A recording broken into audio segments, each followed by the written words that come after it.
Good morning, everybody, and welcome to Coffee with Craig. We very much appreciate you guys tuning in. Please make it a point to like and share this video feed so that your friends can join into the conversation because, hey, it's always better when your friends are with you, right? Right. Okay. So also, please make it a point to subscribe to our YouTube channel, follow us on Facebook so that, so that you can help us get the word out. Also, take a moment to please support our sponsors, Sacramento Black Rifle, Sparks Black Rifle. You can find them on Facebook and Instagram. They believe in the Second Amendment. They don't just believe in selling firearms and accessories. They believe in supporting your constitutional right to keep and bear arms. So that's why they support us. So help us by helping them support us. So check them out online. They have a lot of cool swag as well as pretty good prices on firearms. So check them out. Also, want to remind you guys, FPC Gear is up and running. Please support FPC Gear. Go there, get your T-shirts. Once again, really cool designs, some really cool stuff, really neat sayings. But it's also not just a way to promote your support of the Second Amendment, but also actually support your Second Amendment rights, because the money that goes into purchasing those shirts also then goes to supporting your right to keep and bear arms. It goes into our legal work. It goes into our legislative work. You name it, that's where it goes. So please support us and look good doing it. That's fpcgear.com. Also, the end of this week, the 15th, this contest will be ending. This is our ghost gun ban we are fighting. That's AB 2382 by Senator Mike Gun-Grabbing Gibson. He's trying to make it so that you're going to have to go through a background check to purchase any firearm parts. So help us kill this bill by supporting our efforts. You can donate to the Firearms Policy Coalition. Just follow the link in the description of this video. And in doing so, you will get a chance to stick a finger in his eye by buying the CNC machine, which will help you to be able to, create your own ghost guns. That's right. Yeah. Anyway, so we're calling it the Ghost Gun 2. So check it out. We're giving away 4 CNC machines. So please make it a point to follow the link in the description of this video. You do not have to donate to enter, but you do have to enter to win. How do you enter? You at least need to follow the link in the description of this video. Drop off a few bucks while you are there and help us fight the newest ghost gun ban, or the firearms part registry. Anyway, help us fight it. All right. I am one to say, we get a lot of this. Well, I'm glad, whenever I hear people talk about California gun law, because yes, I live in California, I hear people say, well, I'm glad I live in Texas because we would never have something like that, not here in my state. Well, guess what? Governor Abbott, the governor there in the state of Texas, following the shooting that took place in Santa Fe, came out and within a couple of weeks did a huge announcement talking about 40 ideas that he had in terms of helping to address and make sure that shootings like this never happened again. Now, mind you, some of the ideas that are there we agree with. The idea of specifically making sure that there's providing more safety at schools, making sure that you're dealing with the infrastructure, less opportunities, less ways for people to get on and off of campus so that you can regulate who's coming on and off of your campus. Providing more campus security, armed people, good guys with guns on school grounds in order to be able to help protect and defend students. The idea of making sure that people who have been mentally adjudicated by an actual mental health professional to be a danger to themselves or others, making sure that they are not, making sure that those individuals right now in the state of Texas, it takes 30 days. They have 30 days in order to notify law enforcement that an individual's been or lost their right to keep and bear arms, or lost their ability to possess a firearm. Well, they're reducing that down, and they're making it much shorter, down to 48 hours. So there's some ideas that are there that I can say that, are not necessarily bad ideas. They won't necessarily totally solve the problem, but they're not necessarily bad ideas. Then comes a handful of ideas that we've experienced that I can tell you right now are not pro-gun and are being offered by an individual who goes out of his way Well, here let me show you the beginning of his announcement here real quick. We must take steps to enhance gun safety in the state of Texas. Now, I doubt there has been a Texas governor with a more pro-gun record than myself. And I can assure you, I will never allow Second Amendment rights to be infringed. And that's usually how it starts. See, and you guys noticed the little thing, the blip there. He went through and he wanted to make sure that he listed out all of his pro-gun bona fides. So he could say, yes, I'm bona fide. I got my bona fides right here. And so that y'all know that I'm really pro-gun. But now, my friends at Arms Room Radio have coined a phrase. They call it the Second Amendment but. Meaning, I believe in the Second Amendment, but. Now, what I learned in my logic and critical thinking class was that when someone gives a sentence and they say but, what they have just done is they have discounted everything. They just basically said, yeah, forget everything I just said because I'm about to kick you down something different. All right? So then he goes on to introduce some of his ideas. And mind you, he knows that these are anti-gun ideas because he felt the need to list his credentials, his pro-gun credentials, which I didn't bother listing. I wasn't that interested because he said but, so therefore I don't have to listen to them. So he went and he started talking about some ideas that he had, and here's kind of the reason. Here's his reason and his rationale behind introducing these ideas. I will always promote responsible gun ownership. And that includes keeping guns safe and keeping them out of the hands of criminals. Okay, so there is a fundamental difference, first of all, between promoting something and mandating something. And what he is talking about here is not, he's not promoting the idea of safe firearm storage. He's not promoting the idea of keeping firearms safe and keeping them out of criminals. He is passing laws that are placing mandates. Mandates on who?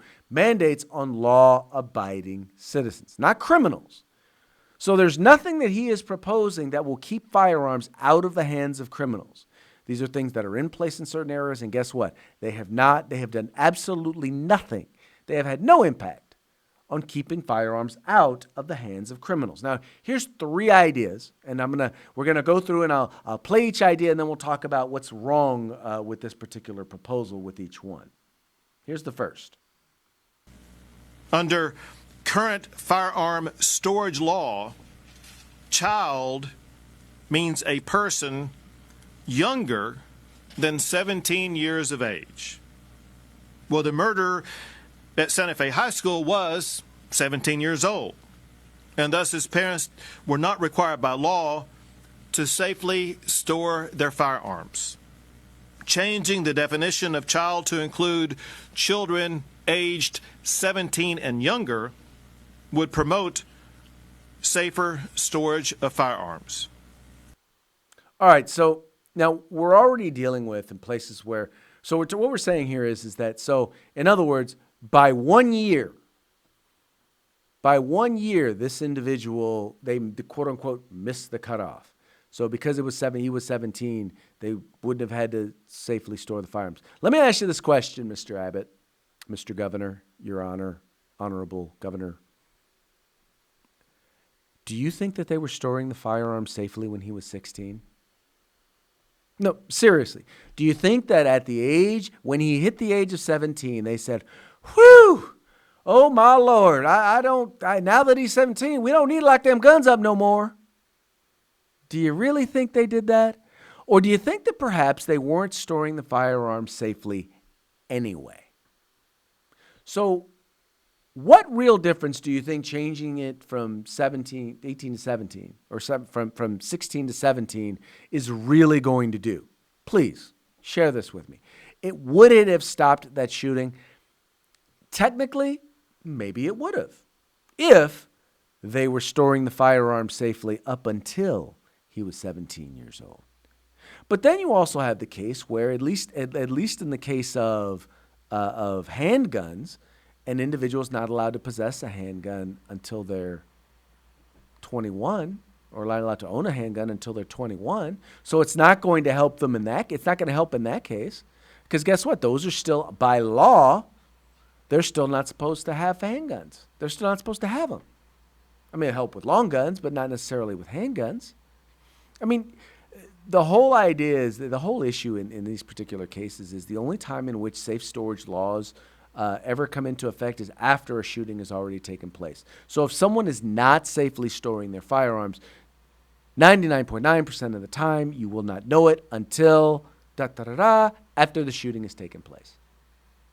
So I don't know, or I don't get exactly what this is or how this exactly is supposed to make a difference. But hey, that's what they want to do. So let's go on to the next idea. Well, to keep guns out of the hands of criminals, my plan recommends that gun owners report when their firearms are lost or stolen. Reporting stolen firearms makes it easier for law enforcement to be able to identify firearms that are possessed by criminals. Okay, so if someone owns a firearm and that firearm is stolen and they don't report it, or they forget to report it, or they don't report it accurately, are they now going to be guilty of a crime?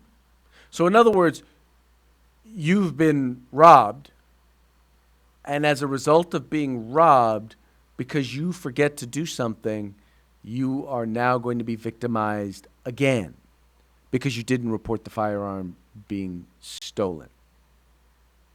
And I don't understand how exactly this is going to help you to, quote unquote, identify a firearm that's in the possession of a criminal. You're not going to find out unless you catch the criminal. When you catch the criminal, you're going to find it with the firearm. I'm thinking that then solves the problem because you got the criminal, you got the firearm. I could be wrong. But my main issue with this one is, once again, you're making a criminal out of the victim. In other words, someone broke in your house, they stole your firearm, they broke into your whatever, they stole your firearm. Now, because you may forget, let's say it's in your cabin. Say it's in your hunting cabin and someone broke in and you may not even remember that you had that hunting rifle there. But it's now gone. I wish I owned enough firearms to where I could acknowledge or know or would not even know if one of my firearms had been stolen or is missing. But there are people who have that many firearms, who have them in places like a hunting cabin. And if one were stolen and they didn't realize the place was broken into, and one were stolen, they didn't realize it, they may forget they may forget in the midst of everything to report it stolen. Well, guess what? Now they are a criminal because of a Republican, a pro-gun Republican, has decided to offer a bill to that such. Now here's the last one. Finally, I'm asking the Texas House and Senate to consider mental health protective order procedures that would allow law enforcement, a family member, a school employee, or a district attorney to file a petition in court seeking the removal of firearms from a person proven to be dangerous to himself or to others. Such removal could only be allowed after full due process is provided, and only for a specified limited time. Okay, so these are gun violence restraining orders or extreme risk protection orders. In this case, he calls it a mental health protection order. But mind you, nowhere in that process, he's calling it a mental health protection order, but there's no requirement that anyone go under any psychological evaluation. There's no requirement that there is a legal determination that there is a psychological or a professional determination that someone is actually, to a degree where they are a danger to themselves or others. At least I've never seen that in any of the extreme risk protection orders or gun violence restraining order legislation that I've seen. And usually the process that they includes an ex parte hearing. An ex parte hearing means you don't get to be there. You don't even know that it's taking place. And they call that due process. But due process where you don't know about it and you don't have a right to defend yourself, and when you do get to go to court, you are guilty until proven innocent, that's not due process. That is not due process. We wouldn't take away someone's First Amendment rights. We wouldn't take away their private property rights without due process, without giving them a chance to have their day in court, to face their accuser before any of that happens. Now, if they came up with a bill that addressed all of that, that might be something. That might be something. I've never seen one like it. I've never seen a bill with language like it. If you guys know of one, hey, put a link in the description to this video. Put a link in the comment section. I would love to read a bill that looks like that. I think the idea of keeping guns out of the hands of people who are a danger to themselves or others is not bad. But I also believe that violating someone's rights, someone's fundamental constitutional rights, I don't support that. I do not, absolutely, positively do not support that. So, once again, we have another pro-gun Republican who's caving to anti-gun, who's caving to gun control. And it's kind of sad because this is where it starts. It's these little things like this, and then eventually what will happen is, and he'll get these without getting any sort of consent, anything that will help expand the constitutional right to keep and bear arms. No, he will just give ground. And by giving ground, then the next governor will come in and he'll give more ground. And the next one will come in and he'll give more ground. Until eventually there is no ground left to give, and the citizens of the good state of Texas have been fully disarmed. I know you're saying, Craig, but that's just a slippery slope. You know what? When it comes to the Second Amendment, when it comes to politics in the Second Amendment, when it comes to the right to keep and bear arms, the slippery slope completely and utterly applies because I've seen it happen time and time again. I haven't been doing this as long as others, and I know people who've seen it. I've just seen it happen during my time. So I know people who've been watching this battle, fighting this battle for 30, 40, 20 years. I know that they know. I know they've seen it. And I know that they know that this doesn't end well when you start giving ground. And people say, well, Craig, why don't you just be reasonable? Well, they're not reasonable. If you want to protect children, if you want to if you want to protect your citizens, allow them to be able to protect themselves. Because often law enforcement is minutes away when seconds matter. Give people the ability to exercise their fundamental right and responsibility to defend themselves, their family, and their community. Stop with this window dressing that just is going to do nothing more than make these liberal left-wing snowflakes feel good. Because that's all this is. It's just feel-good legislation. And guess what? Just like any false high, once the high wears down, just like any false drug, once the high wears off, they're going to come back for more. And they're going to want something stronger. It is liberalism. Control is insatiable. They can't have enough of it because what they get isn't the real thing. It doesn't provide them with the safety and the security and the good feel that they want, that they need. It's not long-lasting, so guess what? They come back for more. Let's not give them that first fix. Let's not let the camel's nose under the tent and let these really bad ideas become law in the state of Texas. I don't care what the good pro-gun governor of Texas has to say about that. Let's re-educate him. What do you say? Anyway, folks, that's going to be it for today's Coffee with Craig. Thank you so much for tuning in. Please remember to like and share these videos. Join the Firearms Policy Coalition at joinfpc.org. Become a part of the fight for our civil rights. Remember, we've got to use them or we're going to lose them. You guys take care.